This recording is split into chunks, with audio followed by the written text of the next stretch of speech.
had a really unfortunate moment this week. I was outed this week. Yeah. So I got this fucking delivery confirmation in my email. It was like, you missed your package delivery, whatever. So I get my ass to the post office, and nobody's happy at the post office. I mean, that's where postal comes from. Nobody's happy. And I'm like on the long, miserable people-looking line. You're just like, you know, like everybody hates the other person. And finally I get up to the window. And apparently this one day, I get the chatty, really pleasant and sunny postal worker. When does that ever happen? Never. So, yeah, exactly. So she's just like, you know, what do you need, honey? And I'm like, oh, okay, I have this package. She goes back and gets it. Everybody's still miserable behind me. And then she suddenly, because she's chatty and sunny, really weird, announces to everybody, oh, is this a catnip box? This is for your cat, right? I just look back at the line, everybody's just like, fucking bitch. Except for this one old lady who went, aw. And then I was like, yes, it's for my cat, please. And just put it in the window. She's like, oh my God, these are so cute. I was like, okay, just put it in the window, please. Yes, let's move on. You just announced the entire miserable fucking line at the post office in Astoria that I am 40 and single. And then I left my house to go to the post office to pick up a box for my spoiled ass cat. So I left in shame. Just like most dates. But he's my baby, you know what I mean? Like, I know I'm like a fucking Kathy comic, but he's my baby. He's like my cute little baby. I have him since he was 6 weeks old, whatever. But like, you know how like the pandemic, we had like a baby boom, right? Like the minute we all went to quarantine, everybody was like, there's gonna be a baby boom. And it's true, because like I have so many friends right now who should not have a fucking kid.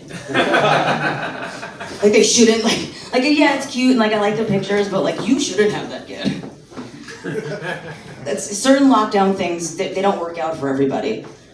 I bought a lot of Plan B earlier because I had a feeling that after we all like got out of the lockdown that like I wouldn't be able to find it. Like everybody was stocking up with like cold medicine. I was like, I'm gonna buy all that motherfucking Plan B on Amazon. Because it's cheaper there. But, well, hey, it's better than Plan C, everybody. Children. Just remember that. And you know what's awesome, too? That, like, now we can buy Plan B online. Like, that's awesome, because, like, it reminded me of this time where I had this really... I feel like I'm fucking Larry David or something. I had these horrible, like, New York being in line at stores moments.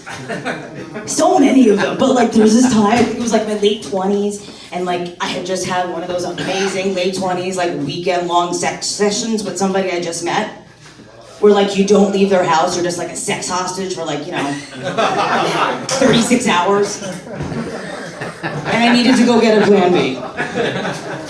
So I rushed to that pharmacy, because you had to go to the pharmacy, you had to go to the counter, you had to talk to the person who like pretends to sell you pills, like, even though they're not a medical professional, but they think they are. And I'm like, and so once again, I'm on like another New York miserable long line with a bunch of old fucking people, because I had just left the sex session, so it was like 8 a.m. Like on a Sunday. It's like everybody went to church, they went to go pick up their blood pressure medicine. And I'm online with all of them. It's like AARP cards everywhere. And then I finally get up to the guy, and he's old as shit too. Like, really old. Like, I don't want him dispensing my pills, but like, he was really old. And he's just like, hey, what can I, and he can't hear, he's like hard of hearing. He's like, what can I help you with? And I'm like looking at this fucking line of old people. I just went, I need the Plan B. And he's like, what young lady, what? And I'm like, that one, it's like right behind your body, that one. It's in that case, because apparently people steal them, right there. And he's like, wait, what? And I'm like, Plan B. And he's like, oh, okay. And then judgmental face also, before he turned. You know what I mean? Like, they're all going to church, and I was like, I need Plan B. And he knows it, he knows I'm a whore. So, yeah, he knew.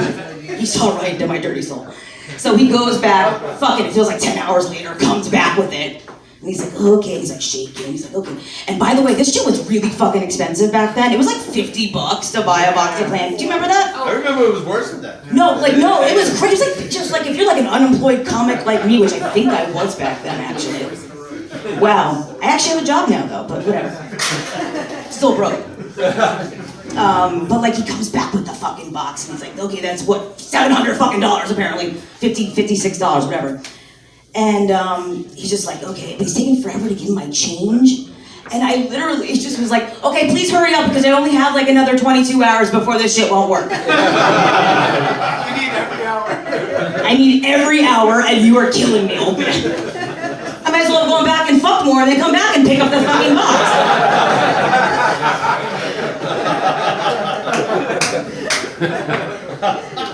Moral of the story is, plan B is always better than plan C. Remember that.